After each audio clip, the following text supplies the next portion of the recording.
आप सभी को मेरा नमस्कार। स्वागत है आपका अपने चैनल सुनहरी कहानियाँ में। आज की कहानी है गूंगी, जिसके लेखक रविंद्रनाथ टैगोर जी हैं। कहानी शुरू करने से पहले मेरा आपसे विनम्र निवेदन है, यदि आपको मेरे द्वारा सुनाई गई कहानियाँ पसंद आती हैं तो कृपया कहानी को लाइक, शेयर और चैनल को सब्सक्राइब कीजिएगा। आइए सुनते हैं कहानी गूंगी। कन्या का नाम जब सुभाषिणी रखा गया था, तब कौन जानता था कि वह गूंगी होगी। इसके पहले उसकी दो बड़ी बहनों के सुकेशनी और सुहासिनी नाम रखे जा चुके थे। इसी से तुकबंदी मिलाने के हेतु उसके पिता ने छोटी कन्या का नाम रख दिया सुभाषिणी। अब केवल सब उसे सुभा ही कहकर बुलाते हैं। बहुत खोज और खर्च के बाद दोनों बड़ी कन्याओं के हाथ पीले हो चुके हैं और अब छोटी कन्या सुभा माता पिता के हृदय के नीरव बोझ की तरह घर की शोभा बढ़ा रही है। जो बोल नहीं सकती, वह सब कुछ अनुभव कर सकती है। यह बात सबकी समझ में नहीं आती और इसी से सुबह के सामने ही सब उसके भविष्य के बारे में तरह तरह की चिंता फिक्र की बातें किया करते हैं। किंतु स्वयं सुबह इस बात को बचपन से ही समझ चुकी है कि उसके विधाता के शाप के वशीभूत होकर ही इस घर में जन्म लिया है। इसका फल यह निकला कि वह सदैव अपने को सब परिजनों की दृष्टि से बचाए रखने का प्रयत्न करने लगी। वह मन ही मन सोचने लगी कि उसे सब भूल जाए तो अच्छा हो। लेकिन जहां पीड़ा है, उस स्थान को क्या कभी कोई भूल सकता है? माता पिता के मन में वह हर समय पीड़ा की तरह जीती जागती बनी रहती है। विशेषकर उसकी माता उसे अपनी ही किसी गलती के रूप में देखती है, क्योंकि प्रत्येक माता पुत्र की अपेक्षा पुत्री को कहीं अधिक अपने अंश के रूप में देखती है और पुत्री के रूप में किसी प्रकार की कमी होने पर उसे अपने लिए मानो विशेष रूप से लज्जाजनक बात समझती है। सुभा के पिता वाड़ीकंठ तो सुभा को अपनी दोनों बड़ी पुत्रियों की अपेक्षा कुछ अधिक ही स्नेह करते हैं, पर माता उसे अपने गर्भ का कलंक समझकर उससे उदासीन ही रहती है। सुबह को बोलने की जबान नहीं है, पर उसकी लंबी लंबी पलकों में तो बड़ी बड़ी काली आंखें अवश्य हैं और उसके ओष्ठ तो मन के भावों के तनिक से संकेत पर नए पल्लव की तरह कांप कांप उठते हैं। वाणी द्वारा हम जो अपने मन के भाव प्रकट करते हैं, उसको हमें बहुत कुछ अपनी चेष्टाओं से गढ़ लेना पड़ता है। बस कुछ अनुवाद करने के समान ही समझिए, और वह हर समय ठीक भी नहीं होता। ताकत की कमी से बहुधा उसमें भूल हो जाती है। लेकिन खंजन जैसी आंखों को कभी कुछ भी अनुवाद नहीं करना पड़ता। मन अपने आप ही उन पर छाया डालता रहता है। मन के भाव अपने आप ही उस छाया में कभी विस्तृत होते और कभी सिकुड़ते हैं। कभी कभी आंखें चमक दमक कर जलने लगती हैं और कभी उदासीनता की कालिमा में बुझ सी जाती हैं। कभी डूबते हुए चंद्रमा की तरह टकटकी लगाए न जाने क्या देखती रहती हैं, तो कभी चंचल दामिनी की तरह ऊपर नीचे इधर उधर चारों ओर बड़ी तेजी से छिटकने लगती हैं। और विशेषकर मुंह के भाव के सिवा जिसके पास जन्म से ही और कोई भाषा नहीं, उसकी आंखों की भाषा तो बहुत उदार और अथाह गहरी होती ही है। करीब करीब साफ सुथरे नील गगन के समान उन आंखों को उदय से अस्त तक, सुबह से शाम तक और शाम से सुबह तक छवि लोक की निस्तंभ रंगभूमि ही मानना चाहिए। जिह्वाहीन इस कन्या में विशाल प्रकृति के समान एक जनहीन महानता है और यही कारण है कि साधारण लड़के लड़कियों को उसकी ओर से किसी न किसी प्रकार का भय सा बना रहता है। उसके साथ कोई खेलता नहीं। वह नीरव दोपहिया के समान शब्दहीन और संगहीन एकांत वासिनी बनी रहती। गांव का नाम चंडीपुर। उसके पार्श्व में बहने वाली सरिता बंगाल की एक छोटी सी सरिता है, गृहस्थ के घर की छोटी लड़की के समान। बहुत दूर तक उसका फैलाव नहीं है। उसको तनिक भी आलस्य नहीं। वह अपनी इकहरी देह लिए अपने दोनों छोरों की रक्षा करती हुई अपना काम करती जाती है। दोनों छोरों के ग्राम वासियों के साथ मानो उसका एक ना एक संबंध स्थापित हो गया है। दोनों ओर गांव हैं और वृक्षों के छायादार ऊंचे किनारे हैं, जिनके नीचे से गांव की लक्ष्मी सरिता अपने आप को भूलकर शीघ्रता के साथ कदम बढ़ाती हुई बहुत ही प्रसन्न चित असंख्य शुभ कार्यों के लिए चली जा रही है। वाणीकंठ का अपना घर नदी के बिल्कुल एक छोर पर है। उसका खपच्चियों का बेड़ा, ऊंचा छप्पर, गाय घर, भूस का ढेर, आम, कटहल और केलों का बगीचा हर एक नाविक की दृष्टि अपनी ओर आकर्षित करता है। ऐसे घर में आसानी से चलने वाली ऐसी सुख की गृहस्थी में उस गूंगी कन्या पर किसी की दृष्टि पड़ती है या नहीं, मालूम नहीं। पर काम धंधों से ज्यों ही उसे तनिक फुर्सत मिलती, त्यों ही झट से वह उस नदी के किनारे जा बैठती। प्रकृति अपने पाश्चात्य में बैठकर उसकी सारी कमी को पूर्ण कर देती है। नदी की स्वर ध्वनि, मनुष्यों का शोर, नाविकों का सुमधुर गान, चिड़ियों का चहचहाना, पेड़ पौधों की मरमर ध्वनि, सब मिलकर चारों ओर के गमनागमन आंदोलन और कंपन के साथ होकर सागर की उत्ताल तरंगों के समान उस बालिका के चिर स्तब्ध हृदय उपकूल के पार्श्व में आकर मानो टूट फूट पड़ती है। प्रकृति के ये अनोखे शब्द और अनोखे गीत, यह भी तो गूंगी की ही भाषा है। बड़ी बड़ी आंखों और उसमें भी बड़ी पलकों वाली सुभाषिणी की जो भाषा है, उसी का मानो वह विश्वव्यापी फैलाव है, जिसमें झींगुरों की झिन-झिन ध्वनि से गूंजती हुई तृणभूमि से लेकर शब्दातीत नक्षत्र लोक तक इसमें इंगित, संगीत, क्रंदन और उच्छ्वासें भरी पड़ी हैं। और दोपहरिया को नाविक और मछुए खाने के लिए अपने अपने घर जाते, गृहस्थ और पक्षी आराम करते, पार उतारने वाली नौका बंद पड़ी रहती, जनसमाज अपने सारे काम धंधों के बीच में रुककर सहसा भयानक निर्जन मूर्ति धारण करता। तब रुद्र महाकाल के नीचे एक गूंगी प्रकृति और एक गूंगी कन्या दोनों आमने सामने चुपचाप बैठी रहती, एक दूर तक फैली हुई धूप में और दूसरी एक छोटे से वृक्ष की छाया में। सुभाषिनी की कोई सहेली हो ही नहीं, सो बात नहीं। गौ घर में दो गायें हैं, एक का नाम सरस्वती और दूसरी का नाम पार्वती। ये नाम सुभाषिनी के मुंह से उन गायों ने कभी भी नहीं सुने, परंतु वे उसके पैरों की मंथर गति को भली भांति पहचानती हैं। सुभाषिनी का बिना बातों का एक ऐसा करुण स्वर है, जिसका अर्थ वे भाषा की अपेक्षा कहीं अधिक सरलता से समझ जाती है। वह कभी उन पर लाड़ करती, कभी डांटती और कभी प्रार्थना का भाव दर्शाकर उन्हें मनाती, और इन बातों को उसकी सारों और पारों इंसान से कहीं अधिक और भली भांति समझ जाती हैं। सुभाषिनी गौ घर में घुसकर अपनी दोनों बाहों से जब सारों की गर्दन पकड़कर उसके कान के पास अपनी कनपटी रगड़ती है, तब पारो स्नेही की दृष्टि से उसकी ओर निहारती हुई उसके शरीर को चाटने लगती है। सुभाषिनी दिन भर में कम से कम 2-3 बार तो नियम से गौ घर में जाया करती। इसके सिवा अनियमित आना जाना ही बना ही रहता।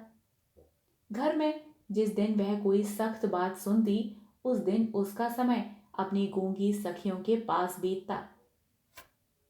सुभाषिनी की सहनशील और विषाद शांत चितवन को देखकर वे न जाने कैसी एक अन्य अनुमान शक्ति में उसकी मर्म वेदना को समझ जाती और उसकी देह से सटकर धीरे धीरे उसकी बाहों पर सींग घिस घिस कर अपनी मौन आकुलता से उसको धैर्य बंधाने का प्रयत्न करती। इसके सिवा एक बकरी और एक बिल्ली का बच्चा भी था। उनके साथ सुभाषिनी की गहरी मित्रता तो नहीं थी, फिर भी वे उससे बहुत प्यार रखते और उसके कहने के अनुसार चलते। बिल्ली का बच्चा चाहे दिन हो या रात, जब तब सुभाषिनी की गर्म गोद पर बिना किसी संकोच के अपना हक जमा लेता और सुख की नींद सोने की तैयारी करता। और सुभाषिनी जब उसकी गर्दन और पीठ पर अपनी कोमल उंगलियां फेरती, तब तो वह ऐसे आंतरिक भाव दर्शाने लगता मानो उसकी नींद में खास सहायता मिल रही है। ऊंची श्रेणी के प्राणियों में सुभाषिनी को और भी एक मित्र मिल गया था, किंतु उसके साथ उसका ठीक कैसा संबंध था, इसकी पक्की खबर बताना मुश्किल है, क्योंकि उसके बोलने की जिह्वा है और वह गूंगी है। अतः दोनों की भाषा एक नहीं थी। वह था गुसाइयों का छोटा लड़का प्रताप। प्रताप बिल्कुल आलसी और निकम्मा था। उसके माता पिता ने बड़े प्रयत्नों के उपरांत इस बात की आशा तो बिल्कुल छोड़ ही दी थी कि वह कोई काम काज करके घर गृहस्थी की कुछ सहायता करेगा। निकम्मों के लिए एक बड़ा सुविधा यह है कि परिजन उन पर बेशक नाराज रहें, पर बाहरी जनों के लिए वे प्राय स्नेह पात्र होते हैं। कारण किसी विशेष काम में न फंसे रहने से वे सरकारी मिल्कियत से बन जाते हैं। नगरों में जैसे घर के पार्श्व में या कुछ दूर पर एक आध सरकारी बगीचे का रहना आवश्यक है, वैसे ही गांव में दो चार निठल्ले निकम्मे सरकारी इंसानों का रहना आवश्यक है। काम धंधों में हास परिहास में और जहां कहीं भी एक आध की कमी देखी, वहीं वे चट से हाथ के पास ही मिल जाते हैं। प्रताप की विशेष रुचि एक ही है, वह है मछली पकड़ना। इससे उसका बहुत सा समय आसानी के साथ कट जाता है। तीसरे पहर सरिता के तीर पर बहुधा वह इस काम में तल्लीन दिखाई देता और इसी बहाने सुभाषिनी से उसकी भेंट हुआ करती। चाहे किसी भी काम में हो, पार्श्व में एक हमजोली मिलने मात्र से ही प्रताप का हृदय खुशी से नाच उठता। मछली के शिकार में मौन साथी ही सबसे श्रेयस्कर माना जाता है। अतः प्रताप सुभाषिनी की खूबी को जानता है और कद्र करता है। यही कारण है कि और सब तो सुभाषिनी को सुभा कहते, किंतु प्रताप उसमें और भी स्नेह भरकर सुभा को सू कहकर पुकारता। सुभाषिनी इमली के वृक्ष के नीचे बैठी रहती और प्रताप पास ही जमीन पर बैठा हुआ सरिता जल में कांटा डालकर उसी की ओर निहारता रहता। प्रताप के लिए उसकी ओर से हर रोज एक पान का बीड़ा बंधा हुआ था और उसे स्वयं वह अपने हाथों से लगा कर लाती। और शायद बहुत देर तक बैठे बैठे देखते देखते उसकी इच्छा होती कि वह प्रताप की कोई विशेष सहायता करे, उसके किसी काम में सहारा दे। उसके ऐसा मन में आता कि किसी प्रकार वह यह बता दे कि संसार में वह भी एक कम आवश्यक व्यक्ति नहीं, लेकिन उसके पास न तो कुछ करने को था और वह न कुछ कर ही सकती थी। तब वह मन ही मन भगवान से ऐसी अलौकिक शक्ति के लिए विनती करती जिससे वह जादू मंत्र से चट से ऐसा कोई चमत्कार दिखा सके जिसे देखकर प्रताप दंग रह जाए और कहने लगे, अच्छा सू, मैं ये करामात, मुझे क्या पता था। मान लो सुभाषिनी यदि जल परी होती और धीरे धीरे जल में से निकलकर सर्प के माथे की मणि घाट पर रख देती और प्रताप अपने उस छोटे से धंधे को छोड़कर मणि को पाकर जल में डुबकी लगाता और पाताल में पहुंचकर देखता कि रजत प्रसाद में स्वर्ण जड़ित शैया पर कौन बैठी है, और आश्चर्य से मुंह खोलकर कहता, अरे यह तो वाड़ीकंठ के घर की वही गूंगी छोटी कन्या है सू। मेरी सू आज मड़ियों से जटित गंभीर निस्तब्ध पातालपुरी की एकमात्र जलपरी बनी बैठी है। तो क्या यह बात हो ही नहीं सकती? क्या यह नितांत असंभव ही है? वास्तव में कुछ भी असंभव नहीं, लेकिन फिर भी सु प्रजा शून्य पातालपुरी के राजघराने में जन्म न लेकर वाड़ीकंठ के घर पैदा हुई है और इसीलिए वह आज गुसाइयों के घर के लड़के प्रताप को किसी प्रकार के आश्चर्य से अचंभित नहीं कर सकती। सुभाषिनी की अवस्था दिन प्रतिदिन बढ़ती ही जा रही है। धीरे धीरे मानो वह अपने आप को अनुभव कर रही है, मानो किसी एक पूर्णिमा को किसी सागर से एक ज्वार सा आकर उसके अंतराल को किसी एक नवीन अनिर्वचनीय चेतना शक्ति में भर भर देता है।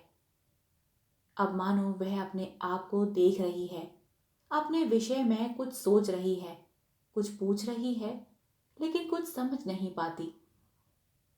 पूर्णिमा की गाढ़ी रात्रि में उसने एक दिन धीरे से कक्ष के झरोखे को खोलकर भय त्रस्त अवस्था में मुंह निकालकर बाहर की ओर देखा।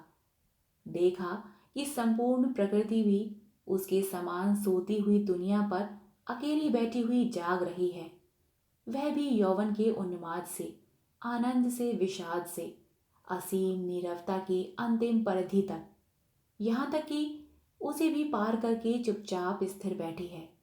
एक शब्द भी उसके मुख से नहीं निकल रहा है, मानो इस स्थिर निस्तब्ध प्रकृति के एक छोर पर उससे भी स्थिर और उससे भी निस्तब्ध एक भोली लड़की खड़ी हो। इधर कन्या के विवाह की चिंता में माता पिता बहुत बेचैन हो उठे हैं और गांव के लोग भी यत्र तत्र निंदा कर रहे हैं। यहाँ तक कि जाति विच्छेद कर देने की भी अफवाह उड़ रही है। वाणीकंठ की आर्थिक दिशा वैसे तो अच्छी है, खाते पीते आराम से हैं और इसी कारण इनके शत्रुओं की भी गिनती नहीं है। स्त्री पुरुषों में इस बात पर बहुत कुछ सलाह मशवरा हुआ। कुछ दिनों के लिए वाणीकंठ गांव से बाहर परदेश चले गए। अंत में एक दिन घर लौटकर पत्नी से बोले, चलो कलकत्ते चले चलें। कलकत्ता गमन की तैयारियां पूरे जोर शोर से होने लगी। कोहरे से ढके हुए सवेरे के समान सुबह का सारा अंतःकरण अश्रुओं की भाप से ऊपर तक भर आया। भावी आशंका से भयभीत होकर वह कुछ दिनों में मूक पशु की तरह लगातार अपने माता पिता के साथ रहती और अपने बड़े बड़े नेत्रों से उनके मुख की ओर देखकर मानो कुछ समझने का प्रयत्न किया करती, पर वे उसे कोई भी बात समझाकर बताते ही नहीं थे। इसी बीच में एक दिन तीसरे पहर तट के समीप मछली का शिकार करते हुए प्रताप ने हंसते हंसते पूछा, क्यों रीसू, मैंने सुना है तेरे लिए वर मिल गया है, तू विवाह करने कलकत्ता जा रही है। देखना कहीं हम लोगों को भूल मत जाना। इतना कहकर वह जल की ओर निहारने लगा। तीर से घायल हिरणी जैसे शिकार की ओर ताकती और आंखों ही आंखों में वेदना प्रकट करती हुई कहती है, मैंने तुम्हारा क्या बिगाड़ा था। सुबह ने लगभग वैसे ही प्रताप की ओर देखा। उस दिन वह वृक्ष के नीचे नहीं बैठी। वाणीकंठ जब बिस्तर से उठकर धूम्रपान कर रहे थे, सुबह उनके चरणों के पास बैठकर उनके मुख की ओर देखती हुई रोने लगी।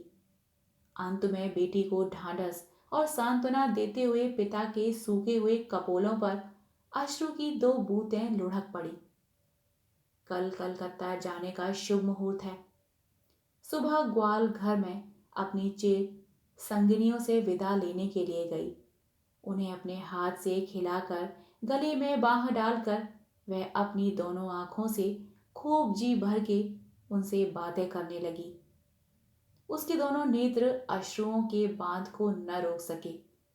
उस दिन शुक्ल द्वादशी की रात थी। सुबह अपनी कोठरी में से निकलकर उसी जाने पहचाने सरिता तट के कच्चे घाट के पास घास पर औंधी लेट गई, मानो वह अपनी और अपनी गूंगी जाति की पृथ्वी माता से अपनी दोनों बाहों को लिपटा कर कहना चाहती है, तू मुझे कहीं के लिए मत विदा कर मां, मेरे समान तू मुझे अपनी बाहों से पकड़े रख, कहीं मत विदा कर।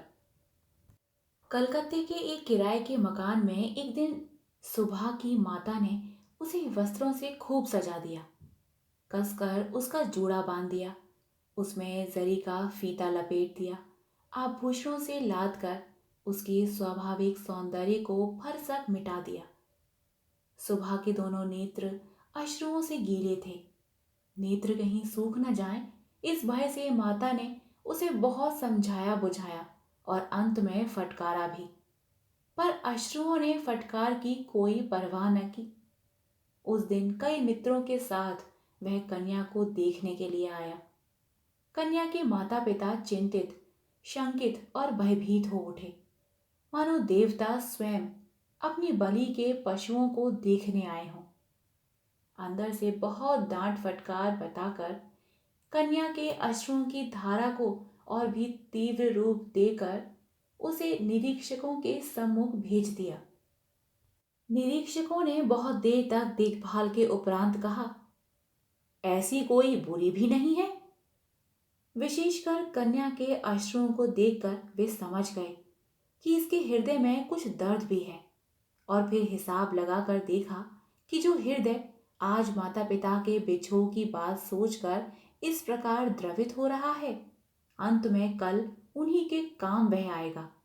सीप के मोती के समान कन्या के आंसुओं की बूंदें उसका मूल्य बढ़ाने लगी। उसकी ओर से और किसी को कुछ कहना ही नहीं पड़ा। पात्र देखकर खूब अच्छे मुहूर्त में सुबह का विवाह संस्कार हो गया।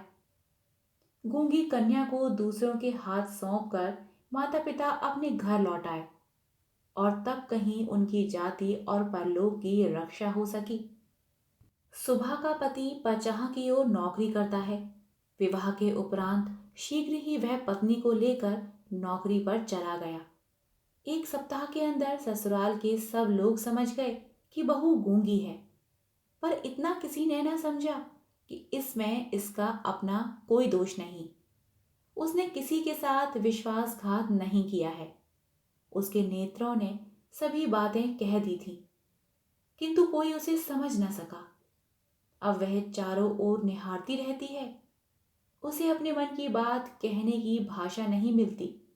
जो गूंगे की भाषा समझते थे, उसके जन्म से परिचित थे, वे चेहरे उसे यहाँ दिखाई नहीं देते। कन्या के गहरे शांत अंतःकरण में असीम अव्यक्त क्रंदन ध्वनित हो उठा, और सृष्टिकर्ता के सिवा और कोई उसे सुन ही न सका। अब की बार उसका पति अपनी आंखों और कानों से ठीक प्रकार परीक्षा लेकर एक बोलने वाली कन्या को ब्याह लाया। आप सुन रहे थे कहानी गूंगी। आशा करती हूँ आपको यह कहानी पसंद आई हो। कहानी पसंद आई हो तो कृपया कहानी को लाइक, शेयर और चैनल को सब्सक्राइब कीजिएगा। मिलते हैं एक नई कहानी के साथ, तब तक के लिए धन्यवाद।